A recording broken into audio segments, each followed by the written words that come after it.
Maman m'a écrit, on ne fera pas l'anniversaire de ton enfant, les temps sont durs. J'ai dit et pas de problème. Une semaine plus tard, à Noël, j'ai vu leur publication, cadeaux de luxe, ballons, tout pour les enfants de ma sœur. Ma fille a chuchoté, ils m'ont encore oublié. J'ai juste fait ça en silence. À 9h, papa tambourinait. À ma porte, en hurlant à 9h du matin, mon père était déjà devant ma porte, les poings martelant le bois, la voix faisant trembler les murs, hurlant mon nom comme si je lui devais le monde entier. Ellie se tenait derrière moi, dans son pyjama, les yeux écarquillés, serrant contre elle le dessin qu'elle avait fait pour Noël. Mais les scènes comme celle-ci ne commencent pas par des cris. Elles commencent doucement, par un simple texto, une décision, une phrase qui change tout. La mienne a commencé au moment où ma mère a écrit « On saute l'anniversaire de ta gamine. Les temps sont durs. » Et c'est terminé par une vérité que ma famille ne s'attendait pas à me voir découvrir. Avant de commencer, dites-moi d'où vous m'écoutez, pour que je sache que je ne suis pas seul. Je m'appelle Scarlett, et pendant la majeure partie de ma vie, j'ai survécu en abaissant mes attentes, surtout vis-à-vis de mes parents. Ça peut sembler dramatique, je sais, mais quand on grandit en étant celle sur qui on peut compter, la calme, celle qui arrange tout sans qu'on le lui demande, on apprend à avaler la déception, comme si elle faisait partie du petit déjeuner. Je vis dans un petit appartement près de la côte, là où l'air a toujours une légère odeur de sel et de vieux pain. Ce n'est pas luxueux, mais c'est chaleureux, lumineux, et c'est chez moi. Juste assez d'espace pour moi et ma fille, Ellie, qui remplit chaque recoin avec ses dessins, ses paillettes, et ce doux fredonnement qu'elle fait quand elle est heureuse. Le matin où ma mère m'a envoyé ce message, Ellie était assise à la table, en train de colorier une licorne portant une couronne. Elle a levé vers moi ses yeux pleins d'espoir, ce même regard qu'elle a depuis qu'elle est toute petite, celui qu'elle a hérité de moi, bien que le sien contienne encore plus de lumière. Elle a demandé si grand-mère et grand-père viendraient à son anniversaire cette année. Je lui ai dit que je l'espérais. Je n'avais même pas fini de couper les fraises pour son déjeuner quand mon téléphone a vibré. On saute l'anniversaire de ta gamine. Les temps sont durs. Aucune explication. Aucune excuse. Juste une déclaration, jetée à la figure comme un vieux ticket de caisse. J'ai fixé l'écran pendant un long moment, essayant de calmer ma respiration, avant qu'Ellie ne puisse remarquer quoi que ce soit sur mon visage. J'ai répondu, pas de problème. Parce que dire d'autre quand les gens qui devraient se soucier de vous ne le font tout simplement pas. Mais ce n'était pas, sans problème. Pas pour moi, et certainement pas pour Ellie. J'ai passé le reste de la journée à faire semblant que tout allait bien. J'ai aidé Ellie à coller des paillettes sur son dessin, répondu à des messages professionnels, et ignoré le pincement dans ma poitrine à chaque fois que je me rappelais ce message. J'ai essayé d'être rationnel. Peut-être que mes parents avaient des difficultés financières. Peut-être qu'un imprévu était survenu. Mais ensuite, je me suis souvenu des années passées à payer leur forfait téléphonique quand papa perdait un autre emploi. Des mois où j'ai payé leur assurance pour qu'ils puissent continuer à utiliser leur voiture. Les réparations, les appels tardifs dans la nuit, l'argent d'urgence qui semblait toujours urgent, jusqu'à ce que moi, j'ai besoin d'aide. Mes parents adoraient parler de loyauté familiale, surtout quand ils avaient besoin de quelque chose. L'anniversaire d'Ellie est arrivé ce week-end-là. Elle portait une petite robe violette et a demandé si nous pouvions faire des cupcakes au lieu d'acheter un gâteau. J'ai installé une petite couverture de pique-nique dans notre salon, car la pluie battait contre les fenêtres. Nous avons mis sa musique préférée, ouvert quelques petits cadeaux pour lesquels j'avais économisé, et invité 2 de ses amis d'école dont les parents avaient eu la gentillesse de les déposer. Elle a ri, dansé, et a tellement essayé de profiter de chaque seconde. Mais quand la journée s'est calmée et que ses amis sont rentrés chez elle, elle s'est dirigée vers la table, a pris un cupcake, et a fixé l'unique bougie que j'avais gardée juste pour elle. Peut-être l'année prochaine, a-t-elle chuchoté. Elle n'a pas pleuré. Elle a juste nettoyé les paillettes et est passée à autre chose, comme le font les enfants quand ils ne veulent pas que vous vous inquiétiez. Mais quelque chose en moi a changé ce soir-là. Pas de la colère, pas encore. Juste une douleur sourde, qui ne semblait que trop familière. Noël est arrivé plus vite que prévu, comme c'est toujours le cas quand on jongle entre le travail, les factures, et une enfant qui compte les jours avec des anneaux en papier qu'elle scotche autour de son poignet. Ellie s'est réveillée tôt ce matin-là, dans son pyjama rouge, serrant le dessin qu'elle avait fait pour mes parents, 2 grands-parents se tenant la main avec une petite fille entre eux. Elle avait même dessiné un petit cœur au-dessus de leur tête. Elle s'est assise près de la fenêtre, attendant, les jambes repliées sous elle, fredonnant doucement comme si elle essayait de garder l'espoir au chaud. J'ai préparé du chocolat chaud, j'ai continué à vérifier mon téléphone, tout en faisant semblant de ne pas le vérifier. Midi est arrivé, puis 14 heures, puis 15 heures. Pas un appel, pas un message, pas même un emoji envoyé par accident, juste le silence, épais et familier. Peut-être qu'ils sont occupés, ai-je dit, essayant d'avoir l'air légère. Ellie a hoché la tête, mais ses épaules sont tombées, comme elles le font quand elles luttent contre la déception. Quand elle a fini par glisser vers le salon pour regarder un film, j'ai ouvert mon ordinateur portable. Je n'aurais pas dû. Une partie de moi savait que c'était une erreur. Mais l'habitude est tenace, surtout quand on a passé des années à essayer de se convaincre que sa famille vaut mieux que ce qu'elle est vraiment. Dès que l'écran s'est allumé, je l'ai vu. Un sapin de Noël plus haut que le plafond de leur salon. Des piles de cadeaux débordant sur le sol. Des arches de ballons serpentant au-dessus de l'entrée. Les enfants de ma sœur Marissa déchirant les cadeaux comme s'il s'agissait d'un tournage publicitaire. Ma mère était à l'arrière-plan, tenant une boîte couverte de paillettes, souriant si largement que ses yeux disparaissaient presque. Au-dessus de tout ça, sa légende flottait comme un coup de poing, tellement béni d'être avec nos tout petits préférés. Préférés. Ce mot a frappé plus fort que n'importe quelle insulte. C'était désinvolte, irréfléchi. Et vrai, apparemment. Je ne savais pas qu'Ellie s'était approchée derrière moi jusqu'à ce que je sente sa main sur mon bras. Elle a vu l'écran, elle a vu les ballons, elle a vu la joie dont elle ne faisait pas partie. Elle n'a rien dit au début. Son petit visage s'est figé d'une manière qu'aucun enfant de 7 ans ne devrait connaître. Puis elle l'a chuchoté, ils m'ont encore oublié, n'est-ce pas? J'ai dégluti difficilement, mais aucun mot n'est sorti. Je l'ai serrée contre moi, mais elle est restée silencieuse, fixant les visages radieux et heureux sur l'écran. Ces mêmes visages qui n'avaient pas pris la peine de lui envoyer un simple message. Pendant le reste de la soirée, j'ai erré dans l'appartement comme un fantôme. J'ai réchauffé le dîner. J'ai plié des couvertures. J'ai répondu à des emails que je lisais à peine. Ellie a joué avec ses peintures à la table, brossant du doré et du bleu marine sur une page jusqu'à ce que les couleurs se mélangent. De temps en temps, elle jetait un coup d'œil à la fenêtre, puis regardait ailleurs, ses petits poings se serrant vers le bas. Plus tard dans la nuit, après qu'elle se soit endormie à côté de moi sur le canapé, je me suis assise seul dans la lumière tamisée du couloir. Le silence n'était pas paisible. Il était lourd, pesant contre mes côtes, me rappelant chaque facture que j'avais payée, chaque appel nocturne auquel j'avais répondu pour mes parents, chaque fois que je m'étais fait passer en dernier parce que, la famille a besoin de toi. Et pourquoi? Un anniversaire sauté? Un Noël silencieux? Une fille apprenant bien trop tôt que l'amour peut être à sens unique. Quelque chose en moi ne s'est pas contenté de se fissurer, ça s'est aligné. Une ligne nette, tranchante, entre ce que j'avais accepté toute ma vie et ce que je ne tolérerais plus. Je me suis réveillé le lendemain de Noël avec une sorte de clarté étrange, calme, stable, presque déconcertante. L'appartement était immobile, de cette immobilité qui vient après une longue nuit passée à faire semblant que tout va bien. Ellie était recroquevillée sur le canapé, tenant la peinture dorée et bleu marine qu'elle avait faite la veille. J'ai bordé une couverture autour d'elle, écarté une mèche de cheveux de son front, et je suis resté là un moment, laissant le poids de tout cela s'installer dans ma poitrine. Puis j'ai allumé mon ordinateur portable. Pas pour les emails professionnels, pas pour faire défiler les réseaux sociaux, pas pour trouver des excuses à des gens qui avaient cessé de les mériter. J'ai ouvert l'onglet des paiements. Des années de virements automatiques me fixaient en retour, forfait téléphonique, assurance, abonnement, petite somme d'urgence qui s'était transformée en routine. C'était une carte de chaque fois où j'avais essayé de maintenir la paix, chaque fois où j'avais cru qu'en les aidant, ils finiraient par être là pour nous. Ma main a plané une seconde. Pas par peur, mais par réalisation. J'ai juste fait ça tranquillement.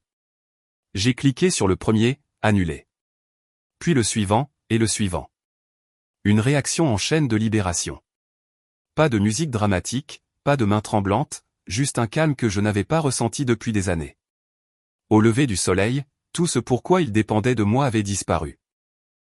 Pas par vengeance, mais par nécessité, par protection pour moi et pour Ellie. S'il ne pouvait pas être présent pour une petite fille de 7 ans qui les aimait de tout son cœur, il n'avait pas le droit de vivre au crochet du mien. Vers le milieu de la matinée, mon téléphone a vibré. Pas mes parents, bien sûr que non. C'était ma sœur Marissa. Scarlett. Papa pète les plombs. Maman pleure. Tout a été coupé. Tu as fait quelque chose? Sa voix n'était pas accusatrice. Elle était fatiguée, familière, une voix qui savait exactement de quoi nos parents étaient capables. J'ai juste fini, ai-je dit. C'est tout. Il y a eu une longue pause, puis un doux « bien ». Le reste de la journée s'est déroulé selon un rythme étrangement paisible. J'ai nettoyé la cuisine, lavé les pinceaux qu'Ellie avait laissés dans le gobelet, plié le linge. Des choses ordinaires, mais chacune semblait différente, plus légère, comme si je vivais enfin dans une maison où chaque recoin nous appartenait, et non à des obligations que je n'avais jamais accepté de porter. Ce soir-là, j'ai aidé Ellie à ranger ses nouveaux livres sur l'étagère. Elle n'a pas mentionné mes parents. Elle n'a pas demandé pourquoi ils n'avaient jamais appelé. Elle s'est juste appuyée contre moi et a dit « J'aime quand c'est juste nous deux ». Et j'ai réalisé quelque chose. Cette vie calme, sans le chaos frappant à la porte, était ce qu'elle méritait depuis le début. Je ne savais pas ce qui allait se passer ensuite. Je ne savais pas comment mon père réagirait quand il comprendrait que tout avait disparu. Mais je savais qu'il le ferait. Les gens comme lui le font toujours. Et je savais aussi ceci, le calme avant la tempête est réel. Il est doux, faussement bienveillant, et il vous donne juste assez de temps pour respirer avant que tout n'éclate. Le lendemain matin, à 9h pile, ça a commencé. À 9h du matin, les coups ont retenti, vifs, furieux, faisant vibrer le cadre de ma porte d'entrée comme si quelqu'un essayait de l'enfoncer. Ellie a sursauté, manquant de laisser tomber le bol de céréales qu'elle tenait. Je l'ai tiré doucement derrière moi, le cœur stable, mais lourd. Je savais qui c'était avant même qu'il ne hurle mon nom. Scarlett, ouvre cette porte. Maintenant. La voix d'Howard a claqué dans le couloir, assez fort pour qu'un voisin entr'ouvre sa porte, puis se retire rapidement. J'ai pris une lente inspiration et déverrouillé la mienne, mais ne l'ai ouverte que d'1 centimètre. Son visage remplissait l'ouverture, rouge, sauvage, ce genre de fureur qui vient de la perte de contrôle sur quelque chose qu'il pensait posséder. « Qu'est-ce que tu as fait » a-t-il craché. Le téléphone est mort.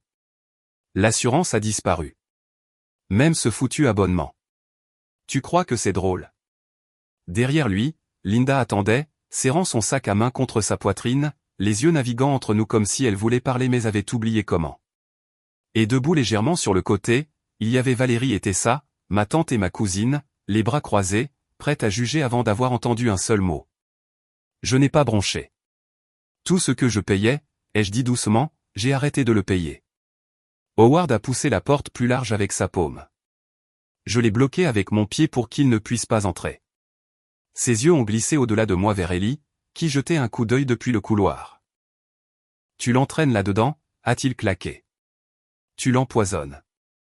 Tu essaies de la monter contre la famille. La famille? Ce mot a failli me faire rire. Tu veux dire la même famille qui a sauté son anniversaire parce que les temps étaient durs? Puis a posté une fête de Noël avec des arches de ballons et des montagnes de cadeaux pour les enfants de Marissa. Valérie a soufflé. Ce n'est pas la question. Tu es dramatique. Tessa a renchéri, les bras croisés, tout le monde dit que tu réagis encore de manière excessive. Tu rends toujours les choses plus grosses qu'elles ne le sont. Ellie est sortie de derrière moi, petite mais déterminée. Ils m'ont oublié, a-t-elle dit doucement. Ils m'ont encore oublié. Le couloir est devenu silencieux. Howard a détourné le regard en premier. Puis il a ricané, secouant la tête. Les enfants ne comprennent pas ces choses-là. Les adultes ont des responsabilités, des factures, des priorités. Exactement, ai-je coupé. Et pendant des années, j'ai couvert les tiennes. Son visage s'est tordu. De quoi bon sang est-ce que tu parles? Je me suis avancé complètement dans l'encadrement de la porte, laissant maintenant la vérité s'installer entre nous. Les forfaits téléphoniques, les assurances, les réparations, l'argent d'urgence. Chaque fois que vous aviez besoin de quelque chose, vous m'appeliez et je payais sans poser de questions. Linda a grimacé. Valérie a froncé les sourcils. Tessa a murmuré, tout le monde aide ses parents. J'ai levé la main. Mais quand Ellie a eu besoin de vous, quand elle se tenait à la fenêtre pour son 7e anniversaire à vous attendre, quand elle a fait ce dessin pour Noël et qu'elle est restée assise là en pyjama à s'accrocher à l'espoir. Ma voix n'est pas montée. Elle n'en avait pas besoin. Vous ne lui avez rien donné. Pas un appel, pas un message, rien. La mâchoire d'Howard s'est crispée. Nous étions occupés. Oui, ai-je dit. Occupés à célébrer les enfants de Marissa. Occupés à poster des choses sur vos tout petits préférés. Occupés à la faire se sentir invisible. Linda a finalement parlé, d'une voix fluette, nous ne voulions pas, je ne l'ai pas laissé finir. Vous ne voulez jamais faire de mal. Mais vous le faites quand même. La colère d'Howard a éclaté de nouveau. Rien de tout ça n'explique pourquoi tu as tout coupé sans prévenir. Oh, ai-je dit en inclinant la tête. Ce n'est pas ça la vraie crise, n'est-ce pas? Ses yeux se sont plissés. Qu'est-ce que tu insinues? J'ai reculé à l'intérieur, attrapé le dossier imprimé que j'avais laissé sur la table d'entrée, et suis retourné à la porte. Je le lui ai tendu. Il ne l'a pas pris, mais il a lu la première ligne. Son visage a blêmi. C'est une demande de prêt, ai-je dit. À mon nom, utilisant mon identité, avec votre adresse et votre numéro de téléphone. Linda a halté. Les yeux de Valérie se sont écarquillés. Tessa a marmonné, oh mon Dieu. Howard a bégayé, c'était. C'était un malentendu. Une simple. Vous avez imité ma signature, ai-je dit. Et vous avez pris près de $8 000. Sa bouche s'est ouverte, puis fermée, les poignets tremblants, la voix se brisant. Tu n'en avais pas autant besoin que nous. Le couloir a semblé se refroidir soudainement, comme si ces mots avaient drainé la dernière once de chaleur de l'air. Ellie s'est rapprochée, pressant son épaule contre ma jambe. J'ai posé ma main sur sa tête. Vous avez volé votre propre fille, ai-je dit calmement. Et vous l'avez justifié parce que vous pensiez que je ne riposterais pas. Howard s'est jeté en avant comme s'il voulait saisir les papiers, mais je les ai retirés. Il n'était pas assez rapide. Il ne l'avait jamais été. Pas quand il s'agissait de responsabilité, de compte à rendre ou de décence élémentaire. Écoute-moi bien, a-t-il grogné. Si tu déposes quoi que ce soit. Je l'ai déjà fait, ai-je dit. Le silence est tombé, lourd, absolu. J'ai déposé plainte hier matin. J'ai joint les documents, les échantillons d'écriture, les transferts, tout le dossier. Quoi qu'il arrive ensuite, ce n'est plus de mon ressort. Linda a couvert sa bouche. Valérie a chuchoté quelque chose qui ressemblait à une prière. Tessa a fait un pas complet en arrière. Howard avait l'air sonné, pas vaincu, mais choqué que la seule personne sur qui il comptait pour se taire ait finalement choisi de ne pas le faire. Tu ne ferais pas ça, a-t-il dit, mais c'était une supplication maintenant, pas une menace. J'ai croisé son regard, calme et posé. Je ferai n'importe quoi pour protéger ma fille, même de vous. C'était là, le renversement de pouvoir. Le moment où il a réalisé que je n'étais plus sa dépanneuse. Je n'étais plus son filet de sécurité. Je n'étais plus la fille qui disait, pas de problème, tout en saignant de l'intérieur. Ellie a tiré sur ma manche. Maman, a-t-elle chuchoté. On peut fermer la porte? Oui, bébé, ai-je dit. J'ai soutenu le regard d'Howard une dernière seconde, juste assez longtemps pour que la vérité l'atteigne. Et puis j'ai fermé la porte. Cette fois, il n'a pas essayé de l'arrêter. Il n'en avait pas le droit. Le silence après le clic de la porte était presque irréel, épais, lourd, mais propre, d'une manière que je n'avais pas ressentie depuis des années. Ellie s'est appuyée contre moi, sa petite main toujours enroulée autour de l'ourlet de mon pull. Je l'ai ramenée à l'intérieur, j'ai verrouillé la porte et, pour la première fois depuis longtemps, j'ai senti que je tournais la clé pour nous, et non pour empêcher quelqu'un d'entrer. Au cours des semaines suivantes, tout a changé. Mes parents ne se sont plus montrés. Pas d'excuses, pas d'explications, pas de tentative de dernière minute pour réparer ce qui ne pouvait pas l'être. Au lieu de cela, des parents éloignés ont envoyé des messages passifs-agressifs sur l'unité familiale, puis se sont tus quand je n'ai pas répondu. Valérie a posté des citations vagues en ligne sur les filles irrespectueuses, et Tessa a fini par supprimer la moitié de ses commentaires quand les gens ont commencé à poser des questions auxquelles elle ne pouvait pas répondre. Marissa a été la seule à prendre des nouvelles sincèrement. Elle est passée avec des courses un soir et a admis qu'elle n'avait pas été choquée par l'histoire du prêt. Papa a essayé un truc similaire avec moi il y a quelques années, a-t-elle dit. J'ai dit non, donc tu n'as pas eu cette chance. Ce n'était pas réconfortant, mais c'était honnête. Pendant ce temps, la vie dans notre appartement s'est adoucie. Ellie a recommencé à peindre. De grands tourbillons de couleurs, plus vifs que ceux qu'elle avait fait en décembre. Quand son école a annoncé l'exposition d'art d'hiver, l'une de ses œuvres a été sélectionnée pour l'affichage principal. Elle se tenait à côté, les mains jointes derrière le dos, souriant de cette façon calme et fière qu'elle a. Son professeur a dit qu'elle avait un don. Je l'ai cru. J'ai aussi eu une augmentation au travail. De nouvelles responsabilités, plus de stabilité, un avenir qui ne dépendait pas du sauvetage de quelqu'un d'autre.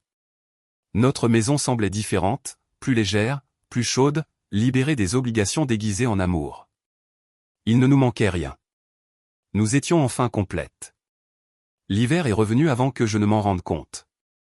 Un soir, Ellie et moi décorions notre petit sapin, le salon brillant d'une douce lumière jaune. Elle a plongé la main dans la boîte et en a sorti une nouvelle décoration, une minuscule licorne dorée qu'elle avait économisé son argent de poche pour acheter. Elle l'a accrochée soigneusement sur une branche, a reculé, et a souri comme si elle avait placé un trésor dans le monde. « Tu l'aimes, maman ?»« Je l'adore, lui ai-je dit. Et je le pensais vraiment. Parce qu'en restant là, à la regarder rayonner dans la chaleur de notre foyer, j'ai compris quelque chose clairement. La famille ne se définit pas par le sang qu'on partage. Elle se définit par ceux qui sont présents, ceux qui protègent, ceux qui aiment sans condition ni excuse. Et parfois, la chose la plus courageuse que vous puissiez faire est de vous éloigner des gens qui refusent de faire tout cela. Nous n'avons rien perdu en coupant les ponts. Nous avons gagné la paix. Nous avons gagné la liberté. Nous nous sommes gagnés, nous. Si vous avez déjà dû poser des limites avec votre propre famille, si vous avez déjà dû choisir votre paix plutôt que leur chaos, dites-le moi dans les commentaires. Je vous promets que vous n'êtes pas seul. Et si cette histoire a résonné en vous, assurez-vous d'aimer, de partager et de vous abonner pour ne pas manquer la suite.